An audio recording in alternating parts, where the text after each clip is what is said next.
नमस्कार, आप देख रहे हैं एनएमएफ न्यूज। मैं आपके साथ शबनम। पहलगाम आतंकी हमले का बदला लिया गया है और पाकिस्तान में घुसकर आतंकियों को नस्तनाबूद कर दिया गया है। बड़ी खबर ये आ रही है कि राजनाथ सिंह जो हैं, उन्होंने तीनों सेना अध्यक्षों से बातचीत की है। तो कहा जा रहा है कि जो ऑपरेशन सिंदूर है वो तो अभी ट्रेलर है, 24 घंटे पाकिस्तान पर अभी भारी है। खबर यही है कि पाकिस्तान में 100 किलोमीटर तक अंदर घुसकर भारतीय सेना ने मुंहतोड़ जवाब पाकिस्तान को दिया है। इसी के साथ साथ पाकिस्तान में इस कदर बवाल छिड़ गया है कि शहबाज शरीफ के साथ साथ मुनीर को लोगों ने खदेड़ना शुरू कर दिया है। आवाज बुलंद की जा रही है कि इन दोनों की वजह से पाकिस्तान तबाह हो गया है। इसी पर चर्चा के लिए मेरे सहयोगी मेरे साथ है अभिषेक पुंडित। अभिषेक, क्या कुछ नई ताजा अपडेट सामने आ रही है? देखिए, एक एक कर आपके तीनों सवालों का जवाब देता हूं कि राजनाथ सिंह ने मुलाकात की है तीनों सेना प्रमुखों से। उन्होंने जानकारी ली क्योंकि प्रधानमंत्री सारी रात जागे रहे।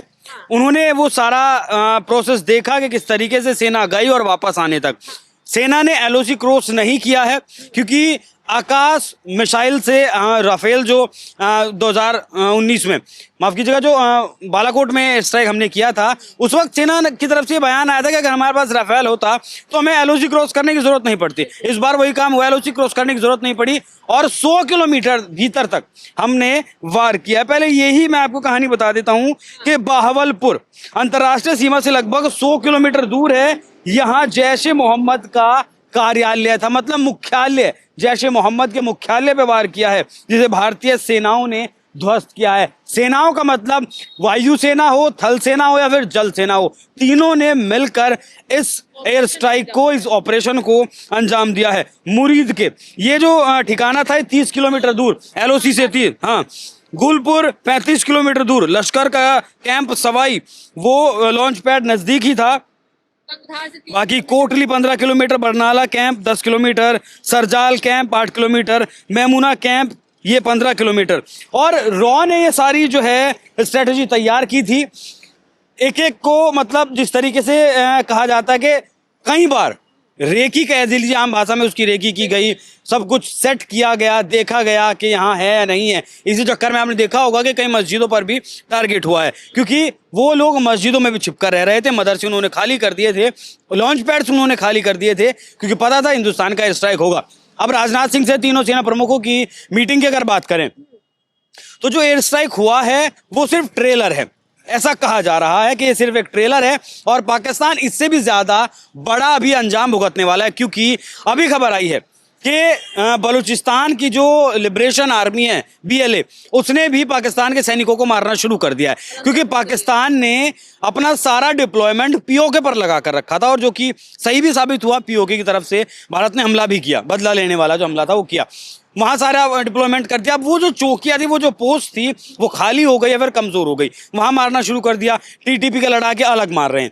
तो अब पाकिस्तान, मतलब मैं शब्दों में नहीं बता सकता शबनम के पाकिस्तान का क्या कुछ हाल होने वाला है, लेकिन ये सच है कि पाकिस्तान के भीतर घुसकर 100 किलोमीटर अंदर तक वार किया है।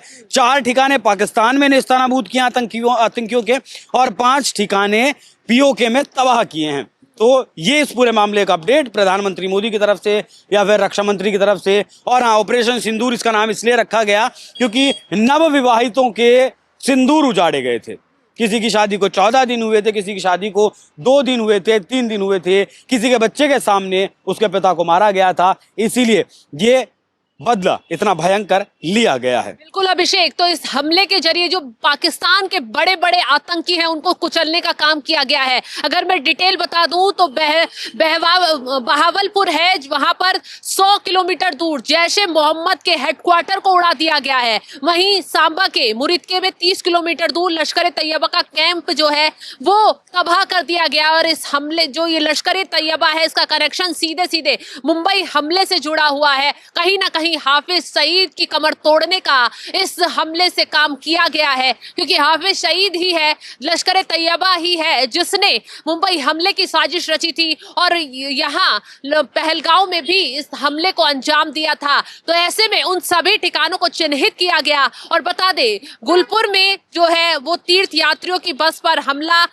जो किया गया था उसका बदला लिया गया। बिल्कुल, उसका बदला भी लिया गया है। लश्कर-ए तैयबा का कैंप को सवई में जो है वहां भी तबाह कर दिया गया है। ये वो कैंप है लश्कर-ए तैयबा के और जैश ए मोहम्मद के, जिन्होंने भारत में कदम रखने की कोशिश की तो खुफिया एजेंसियों के जरिए इन सभी ठिकानों की रेकी की गई और उसके बाद मिसाइल दागकर सभी को नस्तनाबूद कर दिया गया। हाफिज सईद की सबसे पहले कमर तोड़ने का काम इन हमलों के जरिए किया गया है और कहा जा रहा है कि अगले 24 घंटे पाकिस्तान पर काफी भारी नजर आ रहे हैं, क्योंकि पाकिस्तान की जनता ने हाफिज सईद के साथ साथ असीम मुनीर को खदेड़ना शुरू कर दिया है। ऐलान कर दिया है कि ये लोग कौन होते हैं भारत के साथ युद्ध छेड़ने वाले। यहाँ की जनता की सुरक्षा कौन तय करेगा, कौन सुनिश्चित करेगा, क्योंकि ये लोग आतंक को बढ़ावा दे रहे हैं और उसकी वजह से हमें झेलना पड़ रहा है। अब चारों तरफ से पाकिस्तान में तबाही आती दिख रही है और वो आसार भी दूर नहीं है जब पाकिस्तान में या तो टुकड़े टुकड़े के हालात दिखाई देंगे या फिर तख्ता पलट की तस्वीर देखने को मिलेगी। फिलहाल इस खबर पर आपकी राय क्या, कमेंट कर जरूर बताएं और तमाम खबरों की अपडेट के लिए आप जुड़े रहें एनएम न्यूज के साथ। नमस्कार।